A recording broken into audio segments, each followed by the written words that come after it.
I was in 2019 in the Netherlands. I arrived in Schiphol, and I got an invitation for the Jerusalem prayer breakfast. And I thought, what is this? I don't know. And I saw Michelle Bachmann's name. And then I went to the Jerusalem prayer breakfast in Den Haag, and Michelle Bachmann and Albert Veskler, we got connected in the spirit. And we just, so I said to Albert, we have to do this in Brazil. And he said, yes. And then the pandemic came in 2020, 2021, a lot of problems. And then 2022, in June, I sensed a little from the Lord. It was like the Lord was guiding me to call Albert and say, Albert, it's time we should do something in Brazil. And then I called Albert, and he said, yes, Tania, I sensed the same thing. And then we started, and then I was the organizer there in Brazil to organize, to put together all that the Jerusalem prayer breakfast. And no pastor in Brazil knew about it, but the Lord made a connection that in 1 month, Albert and Heli and Michelle Bachmann were guests at the palace of Bolsonaro, invited by the First Lady. So we were having all these meetings prior to the prayer breakfast. And in in 4 September, we were invited by the ambassador of Israel in Brasilia because he was giving a dinner reception for the Brazilian president, Bolsonaro. Bolsonaro went against his will because the First Lady was, you have to go, you have to go. So it was a dinner. It was me, myself, Albert Veskler, and Michelle Bachmann, the President Bolsonaro, and the First Lady. And then the Lord, I just felt I have to do something here. I have to do something here. So I looked to the ambassador and I said, Mr. Daniel, I am very good person to break protocols. And then Bolsonaro started to laugh. That was good. Bolsonaro is the kind of guy that breaks protocol, very similar to our president. Anyways, so I stood up and I said, I'd like to pray for our president and for the elections, because I saw he was like in depression, and he was, during the dinner, he would not talk to the ambassador, and he was only saying, oh, they're going to steal the election, I'm going to win, but they're going to steal the election. So I said, and First Lady, just come, and then they stood up, I went behind their back, I invited Michelle Bachmann, and then I forgot that I was in an Israeli embassy, and I said, in the name of Yeshua, the God of Israel, wow! And then the power of the Holy Spirit came up on that room, and the wife of the ambassador, she's Kabbalah, and then she goes, "What is this? What is this? Is she a rabbi? Which power is this that I'm feeling?" And well, the president left. We prayed. And that ambassador could not leave me, and he was saying, oh, I have to show you the embassy, and walking through the gardens, and I was so tired. We had spent the whole day, Michelle Bachmann and I, praying at the palace. So I come to the hotel, and an intercessor of mine, a pastor in São Paulo, she has a church of 500 people. She says, Tania, I was praying and I saw a vision. I said, oh, I see.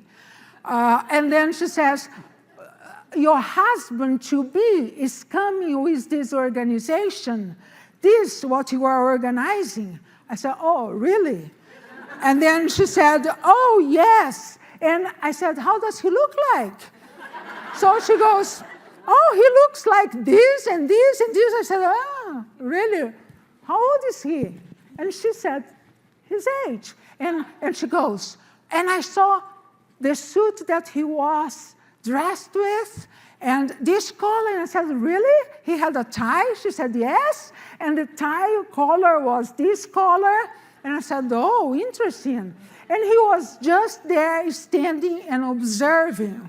I said, wow, great. But I am not really, well, praise, sister, thank you so much, but I don't see like this. And then she starts to cry. And then she starts to cry hard. And I thought, oh, these Brazilians, they are so emotional. they are so, and I thought, this is commotion, like the Dutch say. And then I said, why are you crying? What's happening? She said, you are going away. You are going to another continent, to another country, and you are not coming back. I said, oh, no, I am 61 years old that time.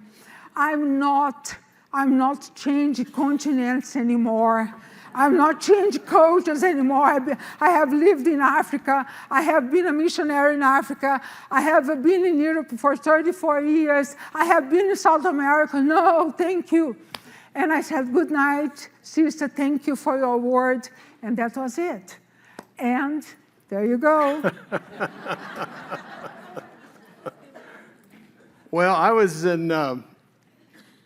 in Phoenix seeing a friend, really good couple friend, and our friend Pauline said, you're getting married again and soon.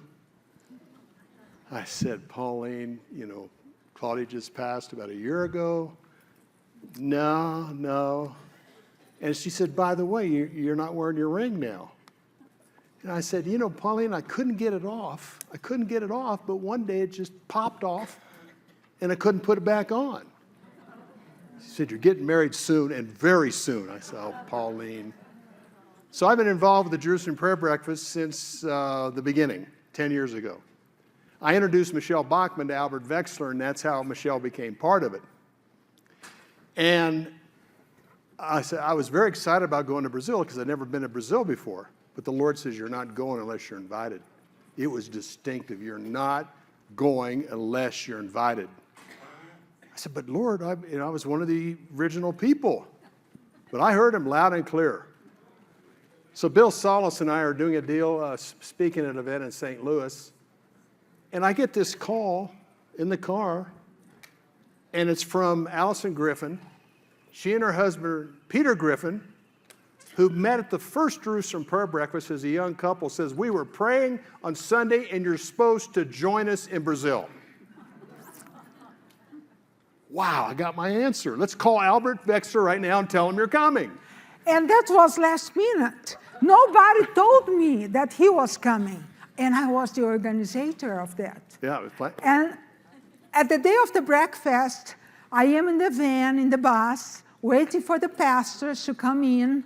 Suddenly, I looked and I see this guy coming, and I froze. And I thought, oh my Lord, my words, this is the guy. And I was talking to the wife of Ramiro Peña, and I looked at her, and I continued to talk, and I thought, oh, but he has no tie. I thought to myself, he has no tie.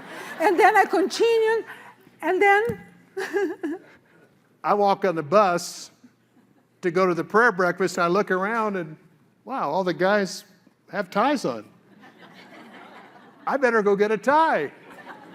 And this nice lady kind of jumped up. That would be a great idea. Okay, I'm going to go get my tie. So I run upstairs real quick, and I bring this and put on my pink silk tie.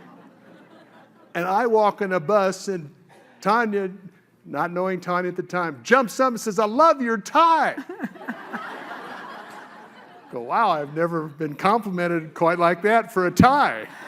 And then we were busy and we had no time to talk to each other. During the election day, we are, like you guys know, we love politics. We love geopolitics. That's all we talk about mostly.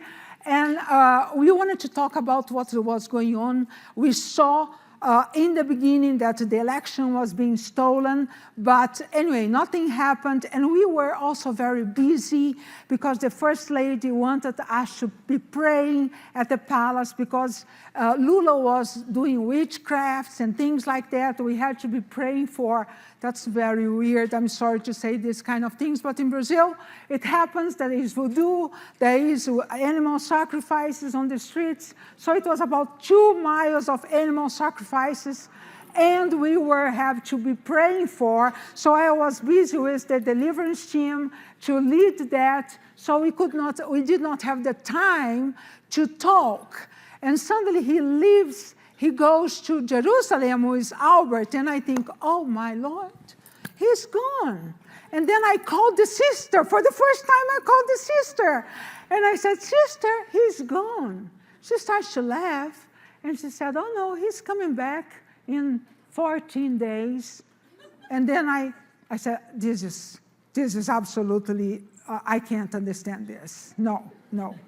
So the election happens. This is the 2022 October election. And we had our CIA director, our national security advisor, and Secretary of State all go to Brazil and warn Bolsonaro, don't speak against the outcome. And Biden told Bolsonaro that in Los Angeles. And this is just like, this is uncharacteristic. Our top government officials go and say, Bolsonaro, don't question the outcome. So anyhow, we're sitting there at the pastor's house, the Bolsonaro's pastor's house, and the algorithms hit 65%, close race, and when it hit 65%, boom. And Tania and I looked at that, talked about it, and then said goodbye, and I'm on the way to Jerusalem, and on the way to Jerusalem, our ambassador, David Friedman, to Israel, said if Bolsonaro had moved the embassy from Tel Aviv to Jerusalem like his plan was, he would have been elected. And I said, Albert, we've got to go see the ambassador. I'd interviewed him earlier, previously. We got to go see the ambassador. Why I said that? And so he said, every time Trump talked about moving the U.S. Embassy to Jerusalem, he received so much more applause for that than anything else he accomplished. And I told the pastors from Brazil, convince Bolsonaro to do the same. So Tania and I start working on a strategy on how to get to Bolsonaro. He's got 2 more months in office before he has to leave. Tania and I start working on it. She's bringing top bishops from top leaders of Christian leaders are involved, and I'm involved. We're strategizing, so we worked for 7 days in this. And I said, I'm coming back to Brazil. We got to go meet the Bolsonaro. So he comes back after? About 12 days. 12 days. So we were supposed to be at JB's house. Supposed to be staying at Pastor JB's house, who was the Bolsonaro's pastor. But some intercessors came in, so they said, we're going to put you and Tania up in a couple of rooms at a very nice hotel in Brasilia. So Tania and I had breakfast, lunch, and dinner together every day for 7 days. As we're strategizing for the embassy move. And I would say to William, we have to fast because we're going to talk to the president and we have to change his mind. After 7 days on Sunday, we could visit the president. We were the first people that he received after the election. So just to climax the political part, President Bolsonaro, we spent an hour with him and his wife and the pastor and Tania and me. And Tania translated.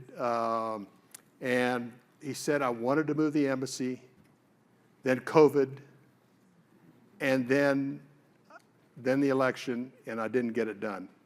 And the other thing is, Tania and I used this example to encourage him that his support of Christians and Jews in America is extraordinary, and that the Republicans in Congress are great friends of you, President Bolsonaro. And then that's when we went in to really try to convince him. He says, I can't handle the pressure. We've got militaries here in the South America that will come and side with our situation. He said, we can't do it. But the bottom line is the Lord gave us that. So once again, Israel was a center of the blessing that brought Tania and me together. And after 3 months, we were married.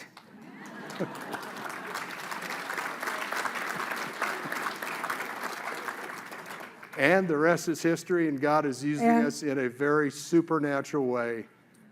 And Tania will certainly share that now, but he is on the throne. We had a nice visit with a friend out here, Lee, earlier. He is behind all details, small, medium, and large. He knows the beginning from the end, and no one can divinely put people together like the God of Israel. And be encouraged, because we have been encouraged, and it's been a blessing to see how God has used Tania and me for his glory and for his purpose. Thank you, baby. Thank you. Don't forget, subscribe and share and ring the bell